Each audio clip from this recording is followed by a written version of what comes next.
என்னமோ அரசியல் பேசுறது மட்டும் தெரியுது, ஆனா ஒன்னும் தெரியல. உன் பெயர் டைகர். நல்ல பெயர் தானப்பா, அது ஏன்பா சரச்சின்னு சொல்ற? பாடுறது பழைய சாதம், பேர் மட்டும் டைகர். கோவம் வராதா? சில இதை லூஸில் விட்டுணும், சில இதை லூசுன்னு விட்டுணும். ஏய் என்னப்பா கபால்னு லூசுன்ட்டா? என்ன டூத் பேஸ்ட்ல உப்பு, ஷாம்புல புரோட்டீனு, குளிக்கிற சோப்புல பாதாமும் பாலும், சாப்பாட்டுல பூச்சிக்கொல்லி மருந்து. அப்படியே பூச்சிக்கொல்லி தெளிச்சாலும் பூச்சி சாகல, அதுலயும் கலப்படம். இதுல உனக்கு டைகர் பேர் வச்சதுனால பழைய சாதம் கொடுக்காம மான் கறியா கொடுப்பாங்க? ஓனரோட அம்மாவே பழைய சாதம் சாப்பிட்டு தான் உயிர் வாழ்ந்துருக்குது, உனக்கு என்ன கேடு? சரிப்பா, அதுக்குள்ள திருக்குறள் மாதிரி 2 வரியில லூசுன்ட்டிய.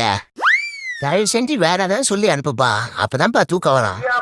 சிலரை கண்டுக்காம விடணும், சிலரை காண்ட